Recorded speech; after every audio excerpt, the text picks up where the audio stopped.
Full stack development doesn't only mean front end plus back end. A lot of times when people talk about full stack development, they just focus on front end and back end. And I am guilty of that because I do that a lot too. And it's just to simplify things so that people don't get confused. But if you want to go into the intricacies and the details, then full stack entails a lot of things. Not only the front end, that is what the user sees, or the back end, that is the code that runs on the server, but there's a lot of things in between that makes up full stack. So this also includes things like authentication and security, so ensuring that people can securely log into their accounts and access only their data, ensuring that your backend is secure, that people cannot hack your application and get access to unsolicited data. There's also things like deployment, so managing domain names, knowing how to connect your application to a domain, knowing how to handle environment variables like API keys that shouldn't be accessible to other people or to anywhere else externally other than your machine, and also things like CI/CD, so basically updating your live application without breaking things. And then you have things like logs plus monitoring,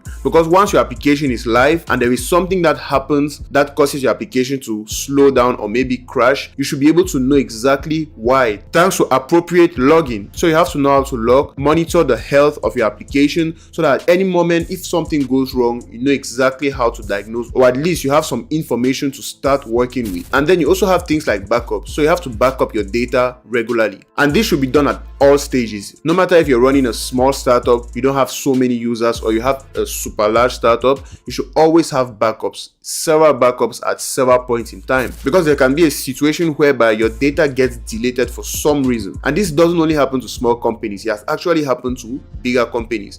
I think sometime in 2024 there was a situation where a whole government organization in Australia got their data wiped out from Google Cloud. I'm talking about Google Cloud, one of the biggest cloud providers in the world, got a company's data wiped out, like totally. People were no longer able to access their financial statements, their savings account, their investment account, and it was very sensitive data that involves people's money. The data was wiped out completely, and the only way Google was able to get back their data was from a backup. So even the biggest companies do backup. So now when we talk about full stack front end plus back end, it's not only about the code that you write, it's about all these other things that come into it. So next time you think about full stack, know that the job is not only about writing code for the front end and the back end, it's about managing all these other things that I've listed. There might be more. So if you think about more things that a full stack developer does that I haven't listed, let me know in the comment section.